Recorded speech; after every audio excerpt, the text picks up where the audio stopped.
આપણે ઘરમાં પંખો કે મિક્સર ચાલુ કરીએ છીએ ત્યારે શું ક્યારે વિચાર્યું છે કે એક બટન દબાવતા જ એ કેવી રીતે ફરવા લાગે છે? એની પાછળ એક ખૂબ જ રસપ્રદ એન્જિનિયરિંગ છુપાયેલું છે. તો ચાલો આજે આપણે એક એન્જિનિયરિંગ પરીક્ષાના પેપરને સાથે રાખીને આ ઇન્ડક્શન મોટર્સના રહસ્યોને સમજીએ. અને આપણે શરૂઆત કરીશું એક એવા સવાલથી જે એન્જિનિયરિંગના વિદ્યાર્થીઓ માટે બહુ જ મહત્વનો છે કે ભાઈ, અમુક મોટર્સને શરૂ થવા માટે ધક્કાની કેમ જરૂર પડે છે? એ જાતે કેમ ચાલુ નથી થતી? ચલો આજે આ સવાલનો જવાબ શોધી કાઢીએ. આ સવાલનો જવાબ મેળવવા માટે આપણે મોટરની અંદર શું ચાલી રહ્યું છે એ સમજવું પડશે. જેવી આપણે સ્વિચ ચાલુ કરીએ ત્યારે વીજળીના પ્રવાહને કારણે અંદર કેવા ખેલ રચાય છે. ચાલો એને બારીકાઈથી જોઈએ. આનું મુખ્ય કારણ છે ડબલ ફિલ્ડ રિવોલ્વિંગ થિયરી.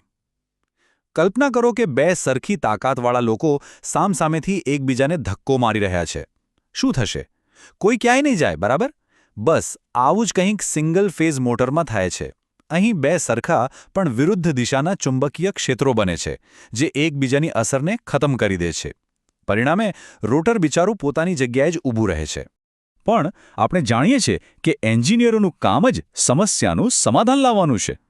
જો મોટર જાતે નથી ચાલતી તો કંઈ વાંધો નહીં, આપણે એને ચલાવવાનો રસ્તો શોધી લઈશું.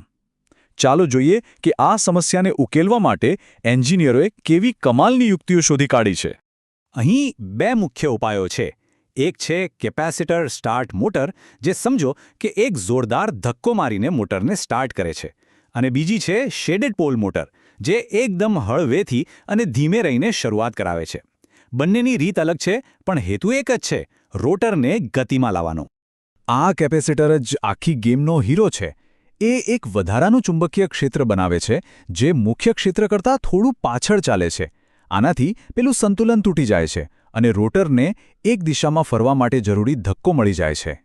પણ શું કોઈ એવો રસ્તો છે જેમાં આવી કોઈ વધારાની યુક્તિની જરૂર જ ન પડે, જ્યાં ફરતું ચુંબકીય ક્ષેત્ર આપોઆપ જ બની જાય? હા, બિલકુલ છે. અને એનું જ નામ છે થ્રી ફેઝ પાવર. એ એક કુદરતી પ્રવાહ જેવું છે જેને કોઈ ધક્કાની જરૂર નથી.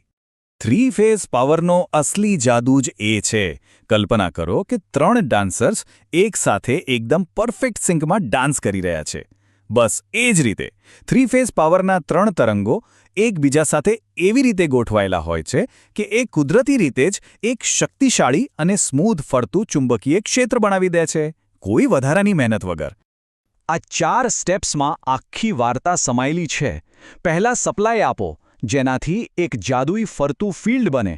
આ ફિલ્ડ રોટરમાં કરંટ પેદા કરે, અને પછી આ બંનેની ક્રિયા-પ્રતિક્રિયાથી ટોર્ક બને છે અને મોટર ફરવા લાગે છે. બસ આટલું સરળ. આ જ કારણે ઇન્ડસ્ટ્રીમાં મોટાભાગની મોટર્સ 3 ફેઝ હોય છે. હવે 3 ફેઝ મોટર્સની દુનિયામાં પણ રોટરની બનાવટના આધારે 2 મુખ્ય ખેલાડીઓ છે. સમજી લો કે આ 2 અલગ અલગ પ્રકારના એન્જિન છે અને બંનેની પોતાની ખાસિયતો અને મર્યાદાઓ છે. એક તરફ છે સ્ક્વિરલ કેજ રોટર. સમજો કે એકદમ રફ એન્ડ ટફ, મજબૂત, ઓછો ખર્ચ અને ઓછી માથાકૂટ. બીજી બાજુ છે સ્લિપ રિંગ રોટર. થોડું જટિલ અને મોંઘું પણ એના બદલામાં શરૂઆતમાં જબરદસ્ત તાકાત અને કંટ્રોલ આપે છે.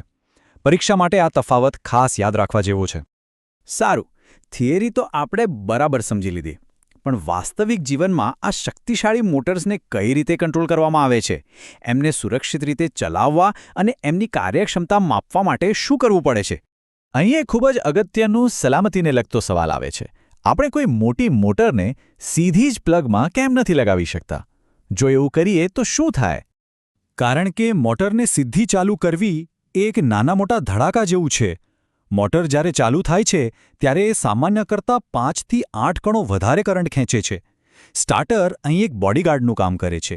એ શરૂઆતના કરંટને કાબૂમાં રાખે છે, મોટરને ઓવરલોડથી બચાવે છે, અને વોલ્ટેજ ઘટી જાય તો મોટરને બંધ કરીને સુરક્ષિત રાખે છે. હવે વાત કરીએ પરફોર્મન્સની. કોઈપણ મશીનની કાર્યક્ષમતા સમજવી હોય ને તો સૌથી પહેલાં એ જાણવું પડે કે એમાં એનર્જી વેડફાઈ છે ક્યાં.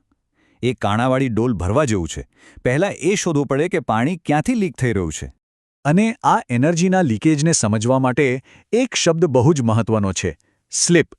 એકદમ સાદી ભાષામાં કહીએ તો સ્લિપ એટલે ચુંબકીય ફિલ્ડની સ્પીડ અને રોટરની વાસ્તવિક સ્પીડ વચ્ચેનો નાનો તફાવત. જેમ મોટર પર ભાર વધે તેમ આ તફાવત એટલે કે સ્લીપ વધે છે. અને મજાની વાત એ છે કે આ સ્લીપ એક સિક્રેટ કોડ જેવું છે.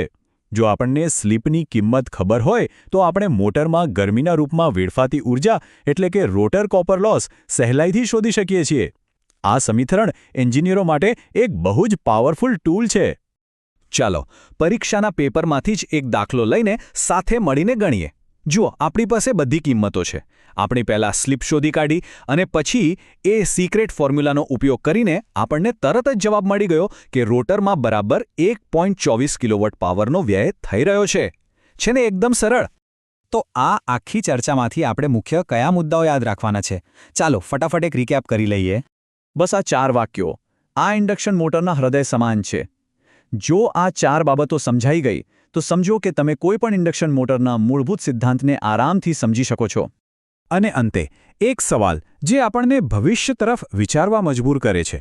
આજે જ્યારે આપણે ઇલેક્ટ્રિક ગાડીઓ અને રોબોટિક્સના જમાનામાં જીવી રહ્યા છીએ, જ્યાં ઊર્જાનો દરેક કણ કિંમતી છે, ત્યારે એન્જિનિયરો આ સ્લીપ અને ઊર્જાના વ્યય જેવી મૂળભૂત સમસ્યાઓનો સામનો કરીને ભવિષ્યમાં વધુ સારી અને કાર્યક્ષમ મોટર્સ કેવી રીતે બનાવશે? આનો જવાબ જ આપણું આવનારું ભવિષ્ય નક્કી કરશે.